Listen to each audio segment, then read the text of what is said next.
The rain over Manhattan didn't fall so much as hiss. Fine needles of cold light beneath the floodlamps of the Astoria Meridian Hotel. Cameras flashed like summer lightning. The charity gala was a temple of glass and money. And Eve Kincaid, black dress, steady spine, a storm inside her, walked in as if she owned the place she couldn't afford. She found him where power naturally collected, at the center of a circle, head tilted, listening as if the world was a private briefing. Thompson Vale, Silicon Valley king transplanted to New York high society, wore a tux like war armor. People called him ruthless, brilliant, untouchable. Eve called him something else under her breath. Thief. Her startup, the AI that could audit dark money networks in real time, had been taken from her in a deal orchestrated behind her back.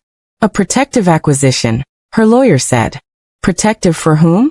Her code was hers. Every sleepless night had been a stitch in its soul. She'd come for answers. If her voice shook, it wouldn't be fear. It would be fury. He saw her before she spoke, which annoyed her. Thompson's gaze could strip a person down, and tonight it did. The circle around him thinned. She stopped within arm's reach, close enough to catch the clean, cool scent of something expensive and unnameable. You bought my company, she said, no preamble. Return it. Thompson's expression didn't move, but she felt a shift in the air, a private current. Not here, he said gently. You won't like the part where I'm right. I already don't. The PR smiles around them sharpened. He set down his champagne. Walk with me. Eve made him lead. She knew the value of the optics. Past a wall of orchids, past a quartet playing moneyed melancholy, into a corridor with a window that framed the city like a jeweled machine. Rain stitched across the glass. Your co-founder signed your rights away, Thompson said. He did it weeks ago. He was leveraged, gambling debts, impatient friends. If I hadn't moved, Langford Dynamics would own your work by morning. They don't buy things to build them. They buy them to bury them. Eve swallowed, pulse tight. She'd suspected betrayal from Neil, but this made her stomach drop. So I'm supposed to thank you for stealing me first? Stealing you. Thompson's mouth edged into what might have been a smile in a kinder life. Eve, I didn't buy you. I bought time. He slid a folder from his jacket, an old-fashioned gesture almost tender. Inside, her patent filings, a notarized amendment, a clause she didn't recognize bearing her mother's signature. Her breath snagged. Her mother's tremor on the E. The chemo last fall, the gifts Eve hadn't questioned, the friend who'd insisted on handling paperwork. A memory sneered. Neil's hand on her shoulder, eyes too soft. She forced the ache down. You forged this. If I forged it, Thompson said, voice like glass, you'd be in handcuffs for confronting me instead of in a corridor. Neil sold you out. Langford was circling. I overpaid to keep your work alive. There's a path to return control to you, but it makes enemies. Serious ones. The kind who fight in cufflinks and ruin your life before breakfast. Eve stared at the rain. Her reflection looked like a woman on the edge of a cliff and not afraid to jump. Why would you help me? You don't do charity. You do strategy. He considered her. For a breath he looked unarmored. Younger. Because 7 years ago, he said, a grad student at a conference in Palo Alto hijacked a Q&A and demanded to know why every solution to fraud involved richer men owning more of the map. She said the map should belong to the people who bled for the road. I was in the back. I never forgot. Eve hadn't forgotten either. She'd been all nerve and spite and hope. But a memory didn't explain risk. That's not a reason. That's a quote. It's the only kind that changes the world, he said. A door opened at the corridor's end. Thompson's chief of staff, severe bun, immaculate discretion, hovered with a tablet. Mr. Vale. It started. Give us 5, he said without looking away from Eve. Eve folded her arms. What has started? War, Thompson said simply. My board is in emergency session upstairs. There's a leak. An internal whistleblower report that names me as the architect of a shell company moving funds through a political PAC. It's real, it's damning, and if you follow the threads, it leads to the family office of a man I once trusted like a brother. If this goes public tonight, the SEC will crawl through my mother's will with a microscope. Langford will pick up your company at pennies, and you'll watch your life's work smothered under compliance language. I can contain it. Barely. But the cleanest solution is the one you're going to hate. Which is? Eve asked, throat dry. Come upstairs, Thompson said. Tell a room of men who've never been told no that you're the reason I moved the money. That I'm the anonymous benefactor who protected your IP through a temporary holding vehicle, while we pursued a legal transfer back to you. That the PAC donation was to fund a task force targeting the very fraud your software uncovered. They'll still be sharks. But they'll smell purpose, not blood. You want me to lie? His eyes held hers. No. I want you to add context. The lie is the world they built to make context look like a crime. She should have walked. She should have told him to burn it down with the rest of his empire, and let the rich feast on each other's bones. But she'd built something meant to cut rot from power, not leave power to fester. She thought of her mother's hands, papery soft, the way she'd said, make something that makes you proud, even when I'm not here to see it. Thunder rolled somewhere beyond the glass. 5 minutes, Eve said. Then I'm gone. The boardroom was a theater of ice. Lacquered table, skyline like a crown. Men and women with reputations big enough to cast shadows in other countries sat with faces carved from granite. On the screen, charts, red arrows, headlines forming before they were written. Thompson took the seat at the head and didn't sit. He looked at Eve instead. She realized, with a small savage thrill, that he was trusting her in front of people who could end him with a vote. She told the room what she could live with. She told them about code built to expose blood money. About a predatory rival ready to erase it. About an emergency maneuver by a CEO who funded a bridge, not a bonfire. She didn't smile. She didn't plead. She let the truth stand on its own legs. The silence after was surgical. An older director, salt hair, shark eyes, leaned back. Ms. Kincaid, if this is a romance, save it for streaming. If it's a strategy, give me the endgame. The endgame, Eve said, pulse iron steady, is leverage. You keep the code safe under Veil Holdings until a non-profit foundation, independent, audited, licenses it for public use. No pa igual. No patents that crush competition. Veil Holdings gets the credit for birthing the biggest transparency engine this city's ever seen. You take a hit on the front page and win every page after. Or you can let Langford buy me and tell the market you blinked. Shark eyes studied Thompson. You'd risk your crown to play folk hero? Thompson finally Saturday. I'd risk a crown that protects rot. I won't risk the company. Not if I can help it. Not if you see reason. The vote didn't happen in front of them. It happened in glances, in text bubbles, in histories longer than Eve's life. In the end, the board did what boards do when faced with a narrative that sells. They chose the prettier future. Conditional approvals. Clauses that could choke an elephant. But they didn't kneecap him tonight. The leak would still hit. The explanation would be messy. And for now, Eve's work would breathe.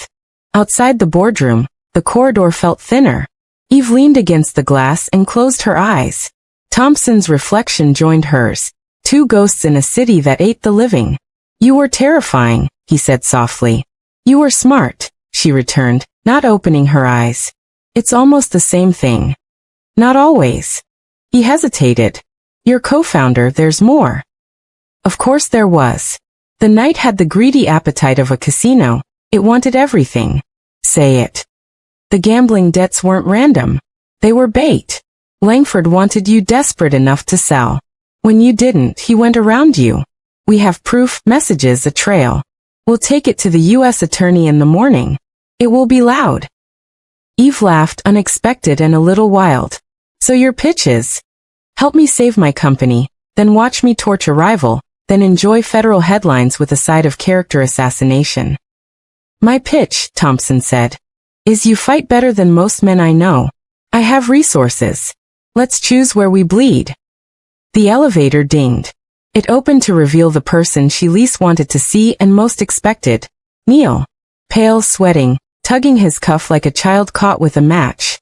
His eyes skittered past Eve to Thompson, then back, then finally landed on Shame. I'm sorry, he breathed. They had me, my sister's tuition. Langford said it was just paperwork. Eve didn't allow him the script. You sold my work to men who would bury it and my name with it. You chose the price. Don't pretend you didn't count the zeros. He flinched. Thompson's chief of staff materialized, merciful and precise. Neil vanished into a side room with a lawyer and a cup of water, and Eve imagined a stack of forms that felt like handcuffs. For a moment the night exhaled. The rain softened. Eve looked at Thompson fully. He wasn't beautiful in the gilded way magazines liked. He was the kind of handsome that survived ugly rooms. It occurred to her, almost academically, that she was in trouble. Why me, she asked. Really? He didn't reach for her. He didn't move at all, which made the words cleaner when they landed. Because for all my money, he said, I've built things that make people need me. You built something that makes people free. I've been trying to be brave enough to stand next to that. Tonight felt like a place to start. She should have guarded her heart with both hands. Instead, she let a corner of it breathe. If I find out you're lying, you'll burn me down, he said, almost fond. I counted on it. The scandal broke before dawn. Headlines bit. Commentators fed. Stock dipped and then steadied, the way ocean swells steady after the first shock. By mid-morning, a joint statement hit the wire. Vail Holdings announced the Vail, Kincaid Foundation, endowed at a level that made old money blink, with a mission to license the transparency engine to watchdogs around the world. The board got its story. The markets got their narrative. And Langford Dynamics got a subpoena. Eve slept for 3 hours and woke to a phone that felt like a small, angry animal in her hand. Her mother called first, voice warm and worried. I saw the news, she said. Tell me you're okay. I'm moving, Eve said truthfully. I don't know if that's okay yet. Her mother hummed. Movement is how we find out. The second call was Thompson. It shouldn't have mattered that he waited a respectable number of hours. It did. I have something for you, he said. Not a contract. Then I'm listening. He sent an address in Tribeca and told her to wear shoes she could run in. She almost smiled. When she arrived, the door opened onto a cavernous space flooded with winter light. Polished concrete. White walls. And in the center, on a raised platform, sat her code, servers humming, screens alive, her interface in a world she'd only dreamed. Engineers moved quietly like priests. On a sidewall, the name, Kincaid Engine Vail, Kincaid Foundation Edition. She ignored the sting in her eyes. You did this fast, she said. I've been building the room for months, Thompson admitted. Didn't know for what until recently. Convenient epiphany. I prefer inevitable, he said, and then his voice shifted. Intimate as truth. There's one more thing. It won't feel like a gift at first. A door slid open to another room.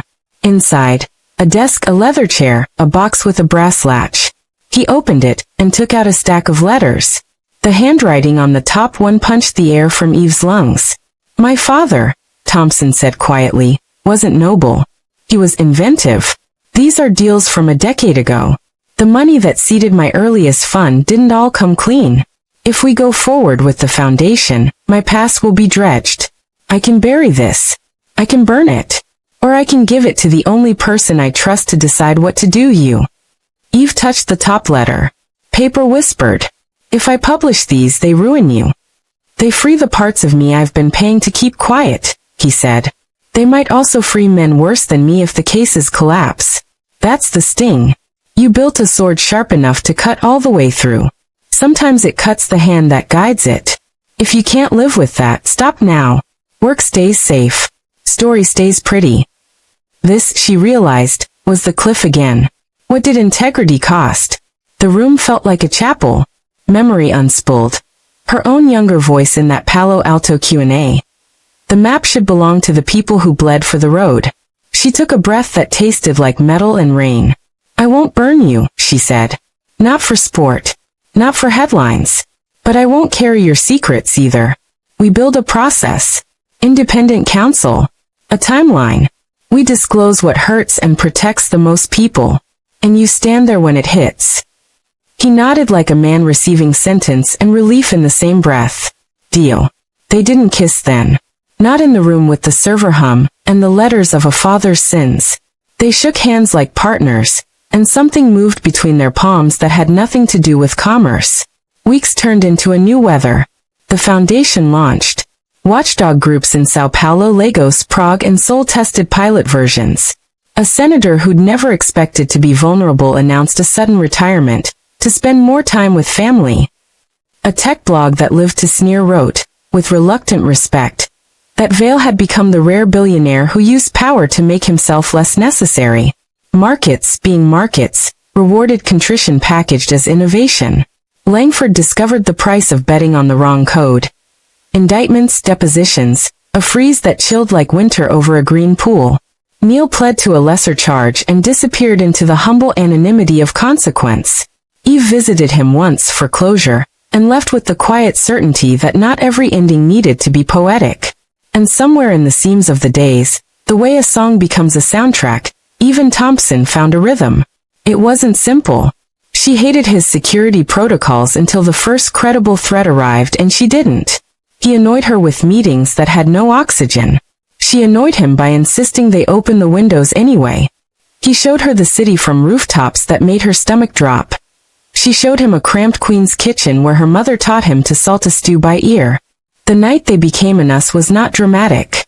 No gala, no storm. It was late, and the office was a quiet ship. Eve sat on the floor with her back to a couch, laptop warming her knees, hair loose, sweater older than ambition. Thompson came in with 2 mugs and the shy, crooked smile of a man who'd never learned how to ask for ordinary things. He set the mug down beside her knee.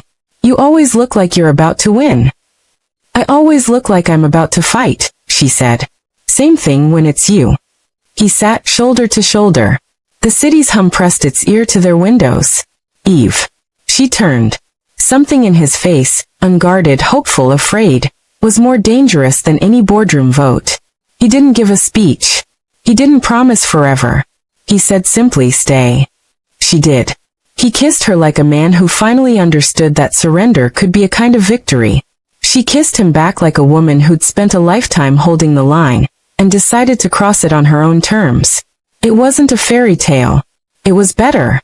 It was 2 people who had chosen to tell the truth even when it cost them, building a life in the open. On the day the last of the letters went public, the worst of them, the one that would stain his father's name and not scrub clean, Thompson stood at a podium and answered every question. Eve stood beside him and didn't hold his hand. She let the world see the small distance between them that meant choice, not dependency. After, on a quiet terrace above a city that had learned their names in all the wrong ways, and then in some right ones, Eve looked at him. The wind tugged at his tie. He looked tired. He looked free. "Your crown okay?" she asked. He reached for her then, fingers brushing her jaw with reverence that felt like a vow. "I found something better than a crown," he said. "A compass." She laughed, soft and incredulous, the sound curling into the night like steam. "We're going to be impossible, you know that?" "Hopeless," he agreed. "Incurable. Unprofitable." "Okay," she said. "Let's be." Below them, the city kept counting and spending and spinning. Above them, a few stubborn stars punched through the light. And between those 2 economies, money and wonder, stood 2 people who had learned the price of truth and paid it gladly. If there is a moral here, it isn't sweet. It's simple. Power doesn't redeem anyone. People do one decision at a time. Eve chose to build something that set others free. Thompson chose to join her and be remade by it. The world, famously, didn't end. It just got a fraction more honest. Sometimes that's enough to begin again. And if you want the image the tabloids missed, take this one. Not a kiss in a storm, but a quiet kitchen table in Queens, steam from 2 bowls of stew. A billionaire failing to slice scallions straight while a woman who used to think she had to do everything alone laughs and fixes them with a flick of her wrist. A life, not a legend. The kind worth guarding with both hands. If this story hooked you, tap like, subscribe, and turn on the bell for more billionaire love stories where power meets vulnerability and truth costs more than gold.